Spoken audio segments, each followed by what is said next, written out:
एक बार फिर हार्दिक स्वागत अभिनंदन आप सभी दोस्तों का, किसान साथियों का इस चैनल पर। अंडमान सागर पर आज एक गहरा कम दबाव क्षेत्र बन चुका है। जैसा कि मैंने आपको पिछले वीडियो में बताया था कि आगामी वीडियो जो है वो चक्रवाती तूफान के ऊपर होगा और आगामी चक्रवाती तूफान जो है वो बंगाल की खाड़ी में अब विकसित होने लगा है। आज 29 नवंबर को अंडमान सागर पर एक गहरा कम दबाव क्षेत्र बन गया है और अब ये धीरे धीरे आगे बढ़ता हुआ उत्तर पश्चिम दिशा में एक डीप डिप्रेशन में तब्दील होने जा रहा है। इसके अलावा इसमें वेल व लो प्रेशर की जो इंटेंसिटी है वो अब धीरे धीरे आनी शुरू हो चुकी है। तो चलिए मैं आपको विस्तारपूर्वक मौसम के पूर्वानुमान की बात करूंगा। चक्रवाती तूफान के ऊपर विस्तार से बात करेंगे कि चक्रवाती तूफान किस दिशा में आगे बढ़ सकता है, किन राज्यों को ये प्रभावित करेगा और ज़्यादा खतरा किन राज्यों को हो सकता है, साथ ही साथ कहाँ पर कितनी बारिश हो सकती है और इसका नाम क्या होगा अगर ये चक्रवात बनता है तो तमाम जानकारी आपको इस वीडियो में दूंगा। तो चलिए जानते हैं पहले कि ये चक्रवात कब बनेगा और किस दिशा में आगे बढ़ेगा। बंगाल की खाड़ी में साल 2023 का ये चौथा चक्रवाती तूफान होगा। इस बीच इस साल में 3 चक्रवात पहले भी बन चुके हैं, जिसमें मोचा, मिथिली और हामुन। तो इन 3 चक्रवातों के बाद अब अगला चौथा चक्रवात जो है वो बनने जा रहा है बंगाल की खाड़ी में। तो कहीं ना कहीं काफ़ी ज़्यादा प्रभावशाली इस बार चक्रवात नहीं रहे हैं, जिसमें दोनों चक्रवात जो मिथिली और एक और चक्रवात है वो ज़्यादा प्रभावितता नहीं दिखा पाए। हालांकि चक्रवात की इंटेंसिटी में आ गए थे, लेकिन मध्यम इंटेंस के जो चक्रवात थे वो बने थे, ज़्यादा प्रभावशाली चक्रवात नहीं थे और हाँ उनसे ज़्यादा तबाही भी नहीं मची। और लेकिन अब जो चक्रवात बनने जा रहा है ये चक्रवात काफ़ी स्ट्रॉन्ग है और ये हम उम्मीद कर सकते हैं कि जो मोचा चक्रवात आया था उसी की तरह आगे बढ़ सकता है। हालांकि मोचा चक्रवात और भी गंभीर था, ये थोड़ा और कम गंभीर बताया जा रहा है। तो इसमें तमाम इंडिकेशन जो है वो लगातार मिलते हुए नजर आ रहे हैं, तो मैं आपको तमाम अपडेट इस वीडियो में देने वाला हूँ। भारतीय मौसम विज्ञान विभाग द्वारा इस समय अंडमान सागर पर एक कम दबाव क्षेत्र के बनने को लेकर जो परिस्थितियां हैं वो दर्शाई जा रही है और मौसम विभाग का कहना है कि ये कम दबाव क्षेत्र आगे बढ़ता हुआ एक वेल माइल लो प्रेशर और फिर डिप्रेशन में तब्दील होगा। उसके बाद इसके 1 या 2 दिसंबर तक एक गंभीर चक्रवाती तूफान में तब्दील होने की संभावनाएं जो है वो जताई जा रही है। तो चलिए अब जानते हैं कि ये किस दिशा में आगे बढ़ेगा और क्या कुछ इसका जो दिशा ट्रैक है और साथ ही साथ किन राज्यों को हिट करेगा, इसकी बात करते हैं।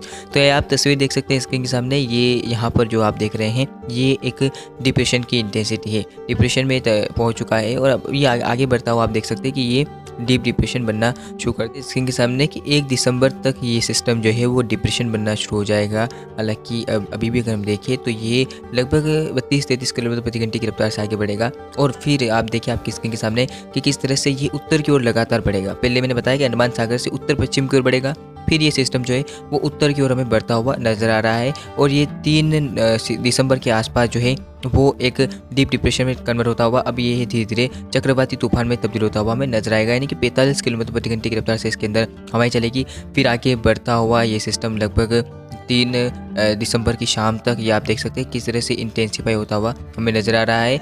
और अगर हम इसकी विंड स्पीड की बात करें आगे अगर हम देखें तो इसकी विंड स्पीड बढ़ती हुई हमें नज़र आ रही है। तो 47 किलोमीटर प्रति घंटे की रफ्तार से ये सिस्टम जो है वो आगे बढ़ेगा। उस समय ये सिस्टम जो है वो एक मध्यम गति का चक्रवात बन जाएगा। उसके बाद धीरे धीरे हम देखें तो ये आगे बढ़ता हुआ और स्ट्रॉन्ग होता हुआ हमें नज़र आएगा और आप देख सकते हैं कि ये सिस्टम जो है वो 60 किलोमीटर प्रति घंटे की रफ्तार से अब आगे बढ़ता हुआ हमें नज़र आ रहा है। यानी कि एक भीषण चक्रवात ये बन जाएगा 60 किलोमीटर प्रति घंटे की रफ्तार से।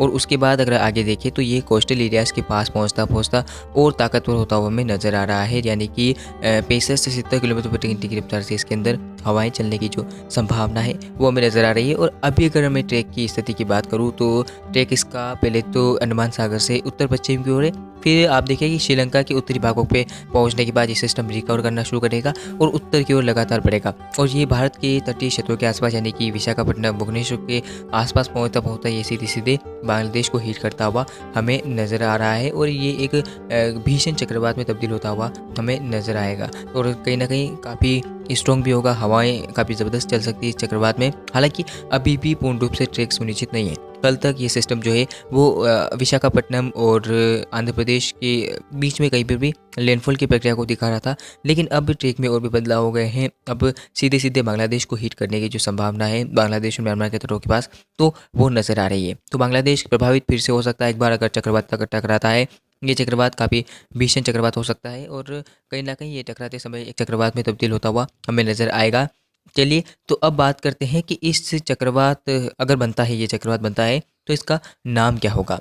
जी हाँ दोस्तों, आपके मन में ये सवाल ज़रूर होगा कि अगर चक्रवात बनेगा तो इसका नाम, हर चक्रवात का एक नाम रखा जाता है जिससे कि उस चक्रवात की गति और उस चक्रवात के बारे में पता किया जा सकता है। तो इस समय इस चक्रवात का भी एक नाम रखा गया है, इसका नाम मिचोंग है। मिचोंग चक्रवात जो कि बंगाल की खाड़ी में अब बनने वाला है और ये एक भीषण चक्रवात में तब्दील हो सकता है, या फिर अगर हम देखें तो एक गंभीर चक्रवात भी बन सकता है, क्योंकि जिस तरह से पहले मॉडल ट्रैक बता रहे थे कि ये सिस्टम जो है वो 95 से 110 किलोमीटर प्रति घंटे की रफ्तार से ओडिशा पश्चिम बंगाल पर लैंडफॉल करेगा, तो कहीं ना कहीं काफ़ी ज़्यादा ताकतवर भी हो सकता है। अभी भी अगर हम देखें तो ये 65 से 70 किलोमीटर प्रति घंटे की रफ्तार से आगे बढ़ेगा, तो इसमें ये एक भीषण चक्रवात और उसके बाद एक गंभीर चक्रवात भी बन सकता है। तो कहीं ना कहीं देखने वाली बात होती है कि आगामी समय में क्या कुछ बदलाव होते हैं, क्या कुछ परिस्थितियाँ होती है। मैं लगातार तमाम अपडेट आपको दूंगा, और इस बीच देश के कई राज्यों में मौसम बदल जाएगा। खासकर अगर हम देखें तो पूर्वोत्तर भारत के कई इलाकों में जमकर बारिश होगी। उड़ीसा पश्चिम बंगाल में भारी बारिश की संभावना हमें नजर आ रही है, और देश के उत्तरी इलाकों में जहां पश्चिमी विक्षोभ पहुंचेगा तो वहां पर भी बारिश रिकॉर्ड की जाएगी। राजस्थान में एक बार फिर से बारिश के आसार हमें नजर आ सकते हैं। मध्य प्रदेश गुजरात पर भी बारिश होने के आसार दिखाई दे सकते हैं। तो फिलहाल इस वीडियो में इतना ही, मिलते हैं अगले वीडियो में, और लगातार चक्रवाती तूफानों के अपडेट और तमाम जानकारियों के लिए चैनल पर बने रहे। और मैं भी आपके साथ बना हुआ हूँ, और एक बार फिर मैं आपके साथ जुड़ूंगा इस चक्रवात को लेकर, क्या कुछ परिस्थितियाँ होती है और क्या कुछ बदलाव आते हैं मॉडल्स में, आपको तमाम इन्फॉर्मेशन दूंगा। धन्यवाद।